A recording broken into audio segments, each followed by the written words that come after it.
Subject నేర్చుకొని skill డెవలప్డ్గా training అయ్యి పేషెంట్లకు కేర్ ఇవ్వడానికి అన్నది మేము హాస్పిటల్ సైడ్ డ్యూటీస్ చేస్తున్నాం. వాళ్ళని తీసుకొచ్చి మాకు మా పోస్టుల్లో కూర్చోబెట్టి వాళ్ళకి స్టాఫ్ నర్సెస్ ఇస్తామన్నది గవర్నమెంట్ ఎంత అన్యాయంగా ఆలోచిస్తుంది అన్నది ఇప్పుడు మీకు అందరికీ కూడా అర్థం అవ్వాలండి. ఎందుకనంటే రీసెంట్గా ఒక మూడు సంవత్సరాల క్రితం సచివాలయంలోని ఏఎన్ఎంఎల్ పోస్ట్ అన్న రెగ్యులర్ నోటిఫికేషన్ ద్వారా తీశారు. అప్పుడు తీసేటప్పుడు మాకు ఏంటంటే కాంట్రాక్ట్లోనే 15 సంవత్సరాల నుంచి ఉండిపోతున్నాం. మేము ఎప్పటికైనా రెగ్యులర్ అవుతామా లేదా అన్న దృష్టితో మమ్మల్ని కూడా పోస్టులకు ఏమైనా పెట్టుకోమంటారా, మేమైనా ఎలిజిబుల్ అని చెప్పేసి అప్లికేషన్ పెట్టుకోవడానికి వెళ్తే ససేమిరా కుదరదు, మీరు జిఎన్ఎంస్ బీఎస్సీ నర్సింగ్ వాళ్ళు ఏఎన్ఎం పోస్ట్కి మీరు ఎలా పెట్టుకుంటారు నోటిఫికేషన్ అని చెప్పేసి ఎవ్వరు కూడా మా అప్లికేషన్ తీసుకోవడానికి ఇష్టపడిన పరిస్థితుల్లో ఏఎన్ఎంస్ని తీసుకొచ్చి ఇప్పుడు మా పోస్టుల్లో యాజ్ ఎ స్టాఫ్ నర్స్గా నర్సింగ్ ఆఫీసర్గా ఎలా కూర్చొని పెడతారని చెప్పి మేము గవర్నమెంట్ని అడుగుతున్నామండి.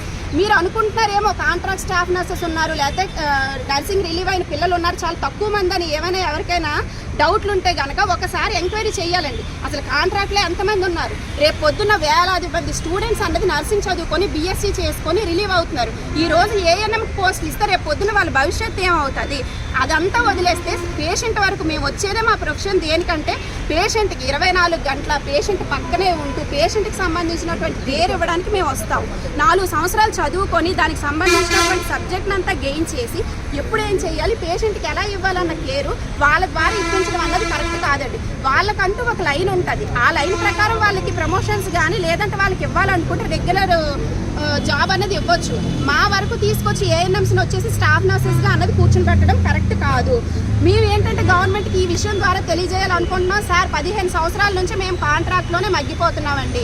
ప్రభుత్వాలు మారుతున్నాయి, అధికారులు మారుతున్నారు, మా జీవితాలు మాత్రం మారటం లేదు. మేము ఇంకా ఎల్లకాలం కాంట్రాక్ట్గానే ఉండిపోవాలా? ఇదే ఏఎన్ఎంస్ని మీరు నర్సింగ్ ఆఫీసర్స్గా కనుక కూర్చుని పెడితే రేపు పొద్దున్న ఇప్పుడు చదువుతున్నటువంటి వేలాది మంది స్టూడెంట్స్ వాళ్ళ భవిష్యత్తును కోల్పోతారు. వాళ్ళు అనుకుంటారు మనం ఎందుకు కష్టపడి 3.5 సంవత్సరాలు చదవాలి, 4 సంవత్సరాలు చదవాలి, మనము కూడా 10th చదివేసి ఏఎన్ఎం చేసి వచ్చేస్తే చక్కగా కాలు మీద కాలు వేసుకొని రెగ్యులర్ పోస్ట్ తీసుకోవచ్చు కదా అన్న దీని ఉంటుంది. మా డిమాండ్ అయితే వెంటనే మాకు కాంట్రాక్ట్లో ఉన్న ప్రతి ఒక్క స్టాఫ్ నర్సెస్ని 7,000 మందికి పైగా కాంట్రాక్ట్లో ఉన్నాం, 3,000 మందికి పైగా ఎన్హెచ్ఎంలో కూడా కాంట్రాక్ట్లో పనిచేస్తున్నారు. అందరినీ కూడా ఎవరెవరైతే కాంట్రాక్ట్లో ఉన్నారో అందరినీ రెగ్యులర్ చేయాలి. వెంటనే మాకు రెగ్యులర్ నోటిఫికేషన్ ఇవ్వాలి. మా అందరినీ రెగ్యులర్ చేశాక ఫర్దర్ ఏటన్నది డెసిషన్ తీసుకోవాలి. ఏఎన్ఎంస్ని మాత్రం నర్సింగ్ ఆఫీసర్స్గా కూర్చోబెడతామంటే వెంటనే జీవో నెంబర్ 115 రద్దు చేయాలి, వెనక్కి తీసుకోవాలి. ఇదే మేము ప్రభుత్వాన్ని కోరుతున్నటువంటి ముఖ్యమైనటువంటి డిమాండ్. మాకు ఈ పోరాటం అయితే మేము ఆపమండి. ఇనీషియల్ గా మేము ఒక ఇంటిమేషన్ ఇస్తాం.